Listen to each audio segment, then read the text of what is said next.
Hello everyone, हामी चाहिँ business statistics हेरिरहेका छौँ र बिजनेस स्ट्याटिस्टिक्समा मेजर्स अफ डिस्पर्सनको बारे कुरा गरिरहेका थियौँ है। र आज हामी कोफिसिएन्ट अफ भेरिएसन भनेको के हो भन्ने कुरा डिस्कस गर्न गइरहेका छौँ। यसले स्ट्यान्डर्ड डेभिएसनमा एकदमै ठुलो रोल खेलिरहेको हुन्छ कोफिसिएन्ट अफ भेरिएसनले है। सो यसको डेफिनेसनतिर जाउँ। सिम्पल डिफाइन गर्नुपर्दा कोफिसिएन्ट अफ भेरिएसन अथवा यसलाई चाहिँ कोफिसिएन्ट अफ भेरिएन्स भनेर पनि भन्छ। र कोफिसिएन्ट अफ भेरिएन्स भनेको चाहिँ के हो? रेसियो अफ स्ट्यान्डर्ड डेभिएसन, ठीक छ, ratio of standard deviation to के हो त? मिन अथवा एरिथमेटिक मिन। सिम्पल टर्म्समा भन्दा यो बुझिन्छ। अब हामी वर्ड बाई वर्ड जाउँ। Coefficient of variation. भेरिएसन भनेपछि के भयो? चेन्जको कुरा आयो है। भेरिएसन भनेको चेन्जको कुरा आयो। सो यस्तो कोफिसिएन्ट जसले चाहिँ चेन्जलाई रिप्रेजेन्ट गर्छ त्यो भनेको कोफिसिएन्ट अफ भेरिएसन हो। अब स्ट्यान्डर्ड डिभिएसन आफैमा एउटा एब्सोल्युट के हो त? मोड अफ डिस्पर्सन हो। यसले चाहिँ एब्सोल्युट डिस्पर्सनलाई क्यारी आउट गर्छ है। Absolute measure of dispersion. Absolute measure of dispersion भनेपछि यसले टोटालिटीमा कति डिस्पर्सन भएको भनेर दिन्छ। र कोफिसिएन्ट अफ भेरिएसनले चाहिँ के दिन्छ भन्दा रिलेटिभ मेजर अफ डिस्पर्सन दिन्छ, ठीक छ। रिलेटिभ मेजर अफ डिस्पर्सन दिने काम गर्छ। रिलेटिभ मेजर अफ डिस्पर्सन भनेपछि प्रत्येक भेरिएबलहरू बीच अथवा करेस्पोन्डिङ भ्यालु बीच कति डेभिएसन छ अथवा डिस्पर्सन छ भन्ने कुरा क्याल्कुलेट गर्छ। जति धेरै कोफिसिएन्ट अफ भेरिएसन भयो, अब जेनरली कोफिसिएन्ट अफ भेरिएसन चाहिँ यहाँनिर हामीले एक्सप्रेस गर्दा पर्सेन्टेजको फर्ममा एक्सप्रेस गरिरहेको हुन्छ। कोफिसिएन्ट अफ भेरिएन्सलाई सिबी भनेर लेख्छ, सिग्मा बाई मिन इन्टु 100% भनेर लेख्छ है। अब कोफिसिएन्ट अफ भेरिएसनको भ्यालु धेरै हुनुको मतलब के हो? हाम्रो डेटामा भेरिएसन धेरै छ भन्नु हो, ठीक छ। कोफिसिएन्ट अफ भेरिएसनको भ्यालु धेरै हुनुको मतलब हाम्रो डेटामा भेरिएसन धेरै छ। भेरिएसन धेरै हुनुको मतलब डिस्पर्सन धेरै छ भन्नु हो। त्यसै गरी कोफिसिएन्ट अफ भेरिएसन कम हुनुको मतलब हाम्रो डेटामा भेरिएसन कम छ, हाम्रो सिरिजमा भेरिएसन कम छ। कम भेरिएसन भएको कारण तिनीहरू डेटाहरू चाहिँ लगभग एक अर्कासँग मिल्न जान्छ अथवा तिनीहरूमा हुने चेन्ज चाहिँ हामीले सजिलैसँग हेर्न सक्छौँ। राम्ररी चेन्ज भइरहेछ, डेटाहरू टक्क मिलेर बसेको छ भन्न सकिन्छ है। सो लेसर हामीले कोफिसिएन्ट अफ भेरिएसन हुनुको मतलब त्यहाँनिर कम भेरिएबिलिटी छ, ठीक छ, कम भेरिएबिलिटी छ। त्यसै गरी त्यहाँनिर कम इनइक्वालिटी छ, डाटाहरू एक अर्कासँग लगभग इक्वल हुन्छन् भन्न खोजे हो। त्यसै गरी कम हेटेरोजिनियस छ, ठीक छ। कम हेटेरोजिनियस भनेको डेटाहरू होमोजेनियस छन् हैन, लगभग एक अर्कासँग एकै तरिकाले मिल्न जान्छन्। त्यसै गरी मोर युनिफर्म हुन्छन्, डाटाहरू एक अर्कासँग युनिफर्म हुन्छन्, सिमेट्रिकल हुन्छन् भन्न खोजे हो। सिमेट्रिकलको कुरा हामीले डिस्ट्रिब्युसन, अब यहाँनिर बेल शेप्ड कर्भ बुझाउनको लागि अलिकति अप्ठ्यारो हुन्छ किनभने प्रोबेबिलिटी र हाम्रो नर्मल डिस्ट्रिब्युसनहरूको थोरै कन्सेप्टहरू चाहिने हुन्छ। अथवा हामीले यो कुरा पछि यो स्क्युनेस पढ्दा पनि बुझ्छौँ है। सो स्क्युनेसको च्याप्टरमा हामी हेर्छौँ। त्यसै गरी मोर स्टेबल हुन्छन् यहाँको डेटाहरू यदि लेसर सिबी भयो भने हैन। तर मोर भयो भने, मोर कोफिसिएन्ट अफ भेरिएसन भयो भने ठ्याक्कै के हुन्छ? यसको उल्टो हुन जान्छ। कम भेरिएबिलिटी छ नि, यहाँ बढी भेरिएबिलिटी हुन्छ, बढी इनइक्वालिटी हुन्छ, बढी हेटेरोजेनियस हुन्छ, डेटाहरू एक अर्कासँग मिल्न जाँदैनन्, लेस युनिफर्म हुन्छन् हैन। डेटाहरू माथि मुनि चढ्ने कुराहरू, बढ्ने घट्ने कामहरू चेन्ज भइरहेका हुन्छन् हैन। सो यदि हामीले यो भनेको दुईटा डेटाहरूसँग कम्पेयर गर्न सजिलो भयो अब हैन। दुईटा डेटाहरू हेर्छौँ हामीले, त्यो दुईटा डेटामा कुनको कोफिसिएन्ट अफ भेरिएन्स ज्यादा छ त्यो डेटा लेस युनिफर्म भयो। जसको लेस कोफिसिएन्ट अफ भेरिएन्स छ त्यो डेटा मोर युनिफर्म हुने भयो हैन। यसको एउटा सानो एक्जाम्पल लिएर गर्दाखेरि सायद हामीलाई बुझ्न अझै सजिलो हुन्छ होला। सपोज यहाँनिर मसँग नम्बर अफ वर्कर्सहरू छन् है, नम्बर अफ के वर्कर्सहरू छन् र अब यहाँनिर मैले क्याल्कुलेट गर्नुपर्ने छ कोफिसिएन्ट अफ भेरिएन्सहरू कति हुन्छन् भन्ने कुराहरू क्याल्कुलेट गर्नुपर्ने छ। र मसँग फर्म ए र फर्म बी छ भन्न खोजेको, दुईटा कम्पनी छ भनेर मानौँ। सपोज कम्पनी ए मा नम्बर अफ वर्कर्स 500 छन्, कम्पनी बी मा 600 छन्। तिनीहरूको एभरेज वेज अथवा यिनीहरूको एरिथमेटिक मिन दिए जस्तो भयो। यिनीहरूको एभरेज वेज भनेको फर्म ए को मान्छेको 1500 छ, यतापट्टि 1550 छ। त्यसै गरी variance in distribution of wage, ठिक छ, यिनीहरूको भेरिएन्स कति छ इन वेज, डिस्ट्रिब्युसन इन वेजमा भन्दा यहाँनिर 100 छ, यहाँनिर 121 रहेछ। अब क्वेसनहरू के छ भन्दाखेरि which firm pay larger wage bill भनेर सोधेको छ। कसले चाहिँ लार्जर वेज बिल पे गर्छ भनेर सोधेको छ। त्यसै गरी विच फर्म हैज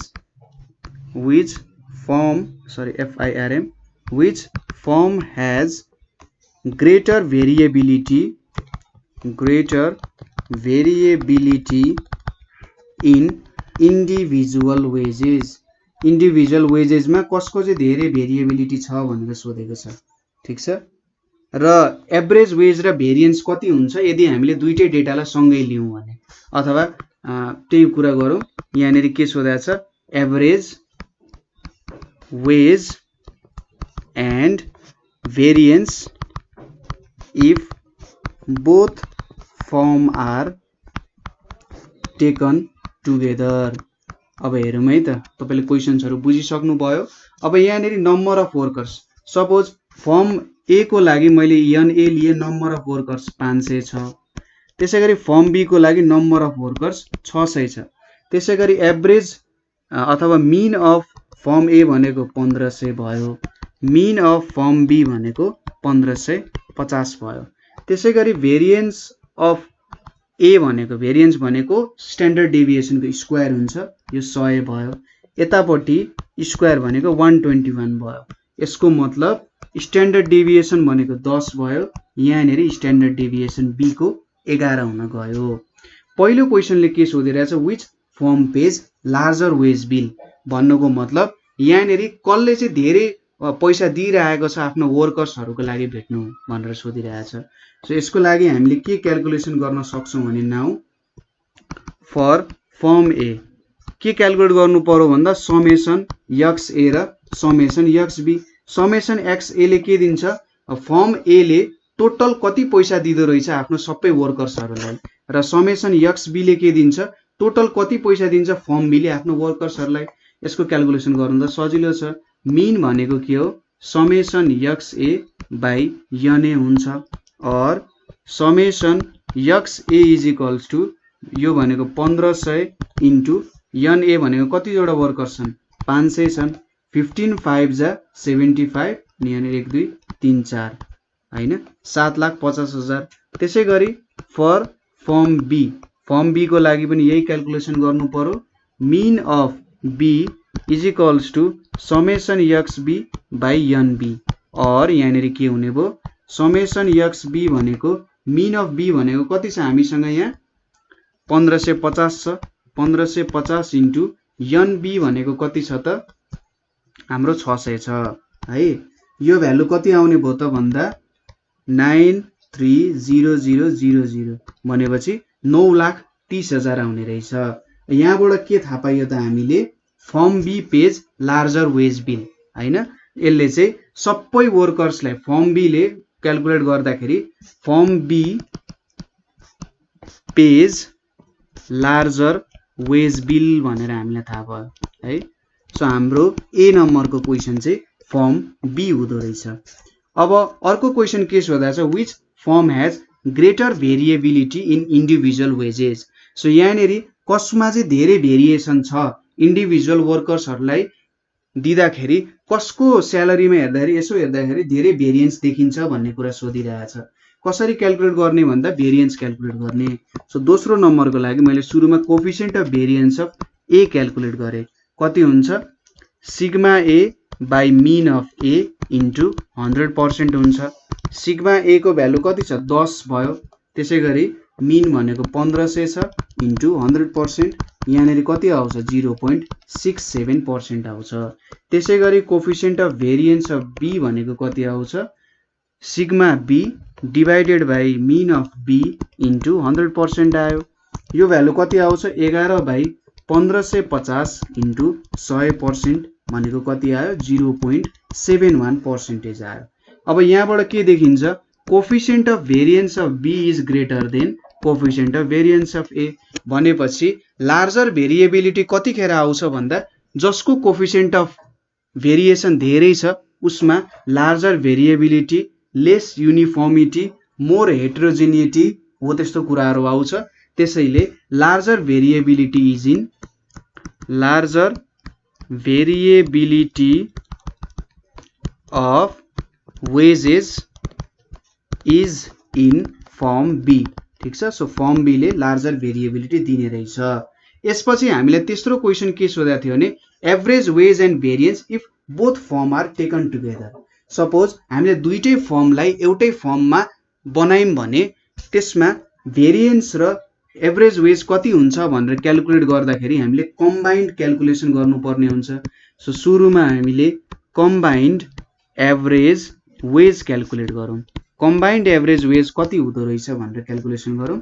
यो भनेको एक्स एबी हुन्छ, यसको भ्यालु भनेको N A into mean of A plus N B into mean of B हुन्छ। यहाँनेरि एनए प्लस एनबी हुन्छ। एनए को भ्यालु 500, मिन अफ ए को भ्यालु 1500 प्लस एनबी को भ्यालु 600, यहाँनेरि 1550 डिवाइडेड बाई 500 प्लस 600 हुने भयो। यसको भ्यालु कति आयो त 1527.27 आउँछ। त्यसैले हामीले दुईटै फर्मलाई कम्बाइन गर्यौं भने एभरेज वेज भनेको 1527.27 हुने रहेछ।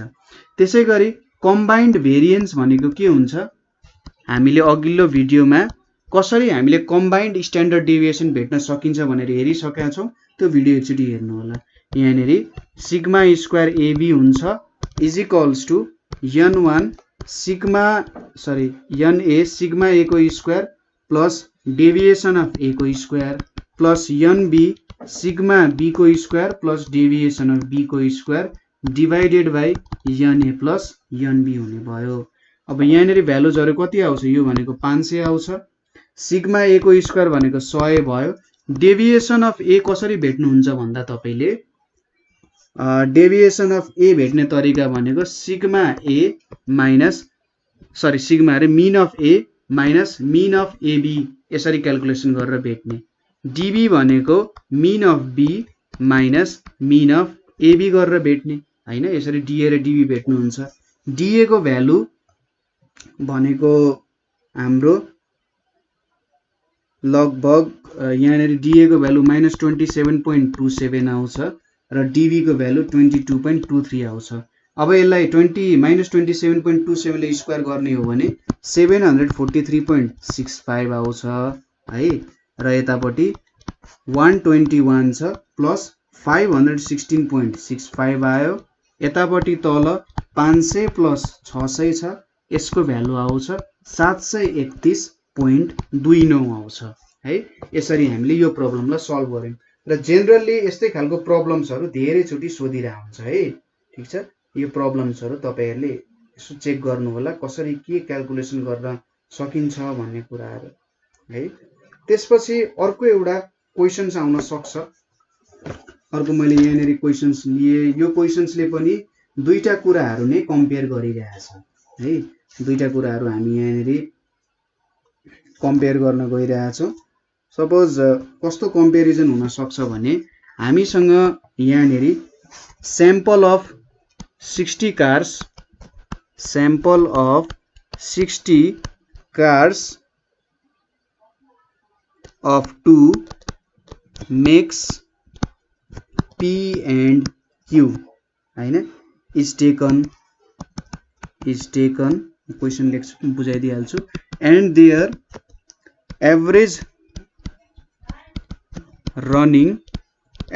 running life in years is recorded as follows है। यहाँनेरि एउटा रेकर्ड छ हामीसँग। यतापटि लाइफ छ इन इयर्स, त्यसैगरी यहाँनेरि मेक पी छ, त्यसैगरी यहाँनेरि मेक क्यू भनेर छ। अब 0 to 2, 2 to 4, 4 to 6, 6 to 8 र 8 to 10 छ।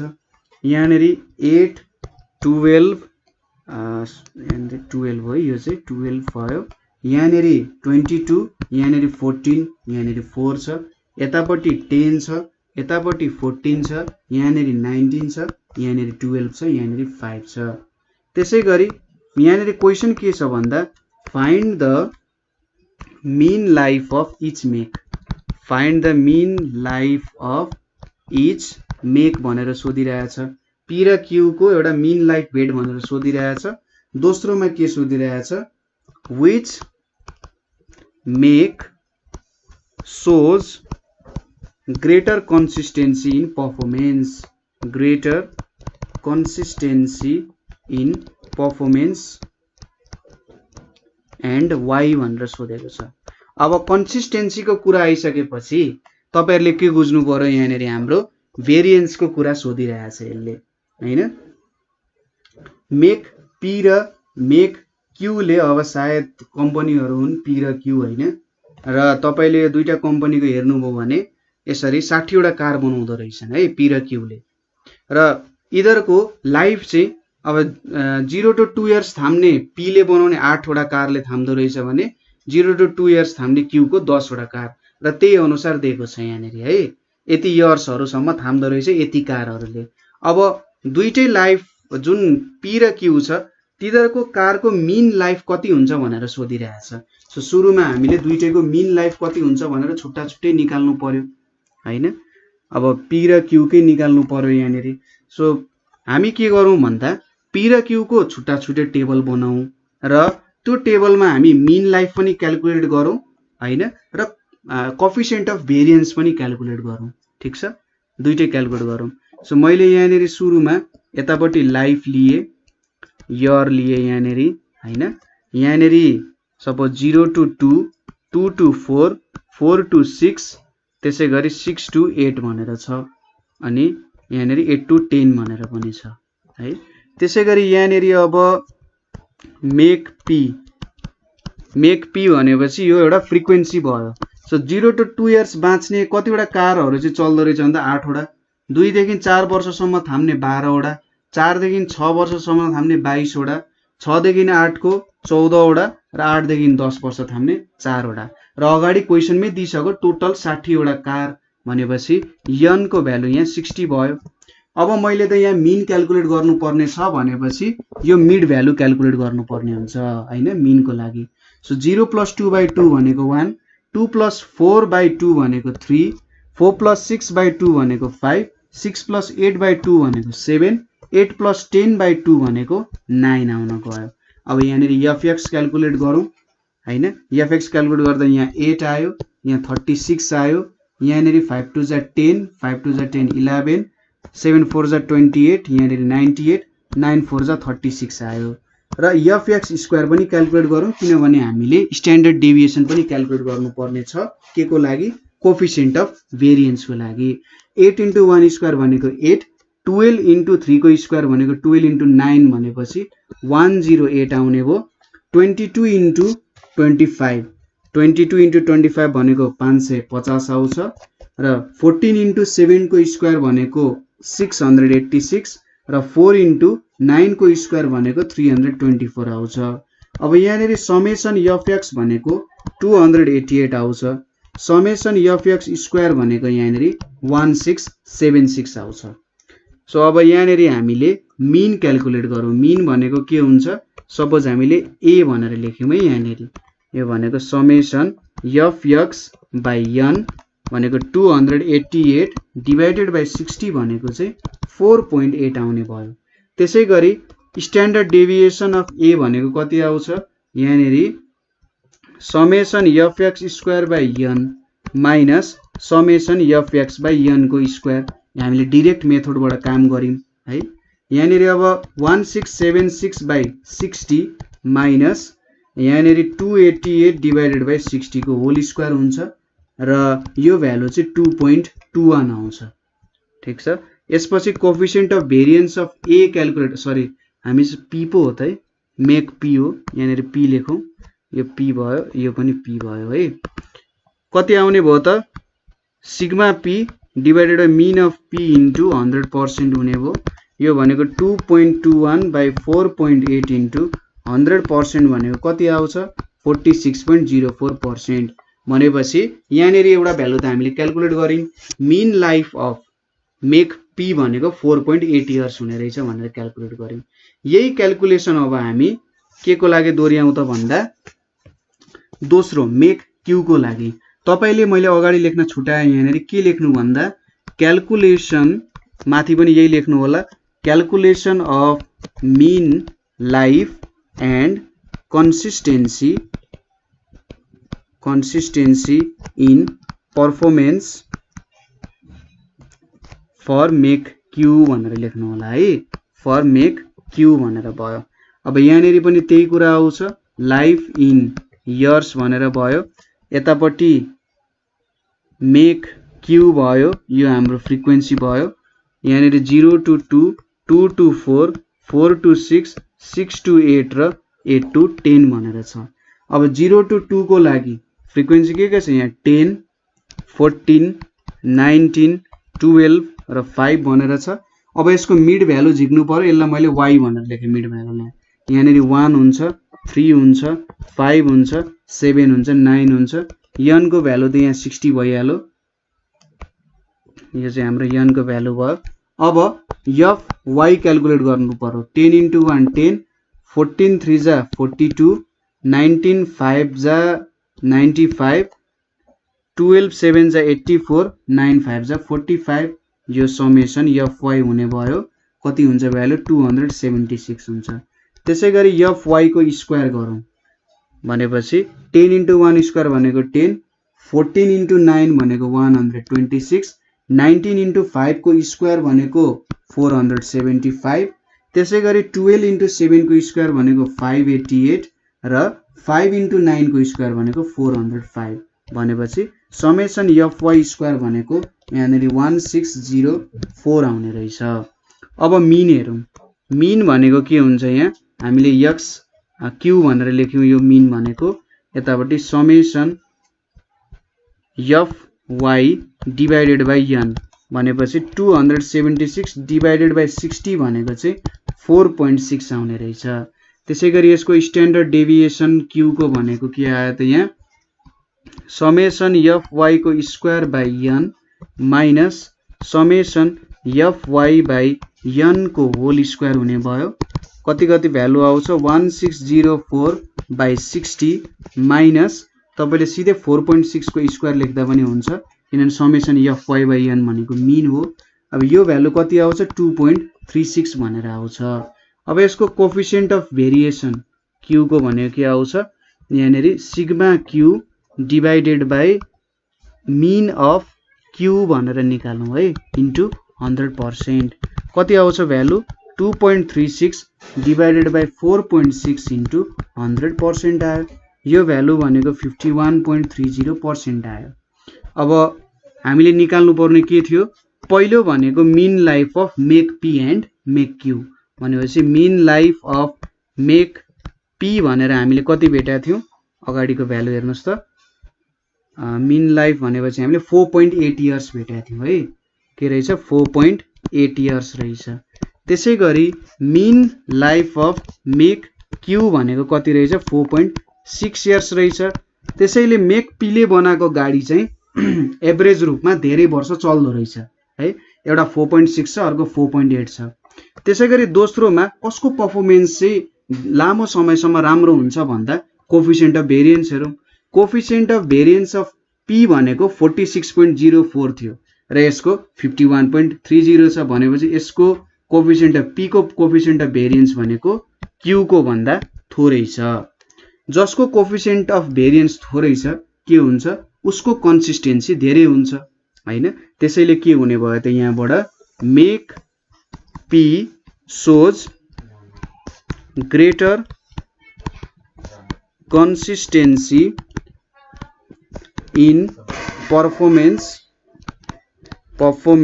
then make q, किन भन्दाखेरि because coefficient of variation of p is less than coefficient of variation of Q भनेर भन्न सकिन्छ। यसरी हामीले क्याल्कुलेसन गर्न सकिन्छ। अब तपाईँले सक्नुहुन्थ्यो भने एउटै टेबलमा काम गर्दा पनि हुन्थ्यो, तर अलिकति अप्ठ्यारो हुने भएर यसरी ठ्याक्कै गर्दा अलिकति निट एन्ड क्लिन पनि देखिन्छ है। ठिक छ। सो यसरी हामीले कोफिसिएन्ट अफ भेरिएसनको बारेमा हेऱ्यौँ। यहाँसम्म कुनै ठाउँमा बुझ्नु भएन अथवा प्रब्लम भयो भने हामीले सोध्न सक्नुहुन्छ कोफिसिएन्ट अफ भेरिएसन्सको कुराहरू है। अब यहाँनिर थोरै मेरिट्स र डिमेरिट्स अफ स्ट्यान्डर्ड डेभिएसन पनि हेरौँ लास्टली जानुभन्दा अगाडि। Merits of SD. अब मेरिट चाहिँ के मेरिट हेर्ने त यसको होइन। यो पहिलो मेरिट भनेको बेस्ड अन अल भ्यालुज। यो चाहिँ सबै भ्यालुजहरूबाट हामीले क्याल्कुलेट गर्छौँ। हामीले त्यत्रो क्याल्कुलेसन गरेर हेरिसक्यौँ अघिकै एक्जाम्पलबाट पनि। स्ट्यान्डर्ड डेभिएसन क्याल्कुलेसन गर्नको लागि हामी सबै भ्यालुजहरू युज गर्छौँ। त्यसै गरी यहाँबाट आउने भ्यालु जुन छ क्लियर एन्ड सर्टेन छ हैन। यहाँबाट आउने मेजरहरू क्लियर र सर्टेन छ र यो चाहिँ जुनै सिचुएसनमा पनि हामीले युज गर्न सकिन्छ। त्यसै गरी यो चाहिँ less affected by fluctuations of स्याम्पलिङद्वारा यसलाई चाहिँ धेरै इफेक्ट हुँदैन। हाम्रो स्याम्पलिङमा केही भ्यालुजहरू चेन्ज आयो भने पनि यसमा त्यति साह्रो असर पर्दैन। त्यसै गरी अल्जेब्रिक ट्रिटमेन्ट, यसलाई चाहिँ हामीले फर्दर म्याथमेटिकल ट्रिटमेन्ट पनि गर्न सकिन्छ हैन। पछि हामीले यसको युटिलाइजेसनहरू हेरिरहन्छौँ। त्यसै गरी यो रिजिडली डिफाइन्ड छ। रिजिडली डिफाइन्ड भनेको यसलाई फर्मुलाको फर्ममा एक्सप्रेस गर्न सकिन्छ र यो डिफाइनेट क्याल्कुलेसन हुन्छ, फर्मुला चेन्ज हुँदैन। त्यसैले नेपालमा क्याल्कुलेसन गरे पनि अमेरिकामा क्याल्कुलेसन गरे पनि त्यही डाटा क्याल्कुलेट गर्नुभयो भने त्यही स्ट्यान्डर्ड डेभिएसन आउँछ है। र यसको स्ट्याटिस्टिकल इम्पोर्टेन्स धेरै छ। मैले जहिले प्रोबेबिलिटीको एक्जाम्पल दिन्छु तपाईँहरूलाई दिक्क लाग्यो होला है। प्रोबेबिलिटीमा हामीले स्ट्यान्डर्ड डेभिएसन यति धेरै युज गर्छौँ कि तपाईँलाई लाग्ला प्रोबेबिलिटी स्ट्यान्डर्ड डेभिएसनै हो जस्तो लाग्ला। जुन हामी नर्मल डिस्ट्रिब्युसनहरू हेर्छौँ त्यहाँनिर युज गरिरहन्छौँ है। अब यसको डिमेरिट्स के छ त? यो त के भन्दाखेरि यसमा के नराम्रो छ भनेर खोजेरै निकाले यो चाहिँ है। नराम्रो केही पनि छैन। यो डिफिकल्ट छ। किन डिफिकल्ट छ भन्दा धेरै लामो क्याल्कुलेसन्स गर्नुपर्छ हैन। काम नगरी त कहाँ हुन्छ त हैन, मेहनत त गर्नु पर्यो। सो डिफिकल्ट हुन्छ अलिकति, क्याल्कुलेसन्स गर्न अलिकति गाह्रो हुन्छ। ठिक छ, केही छैन। र यसले चाहिँ more importance to extreme values दिन्छ। यो अलिकति आयो यहाँनिर है, more importance to extreme values. अब यसले चाहिँ एक्सट्रिम भ्यालुजहरूलाई अलिकति धेरै नै इम्पोर्टेन्स दिन्छ। एक्सट्रिममा कस्तो कस्तो भ्यालुजहरू छ, किनभने मिन क्याल्कुलेट गरिसकेपछि मिनले के हुन्छ एक्सट्रिम भ्यालुजहरूमा धेरै असर पुर्याउँछ है। सरी उल्टो भनिएछ, एक्सट्रिम भ्यालुजहरूले चाहिँ मिनमा धेरै असर पुर्याउँछ है।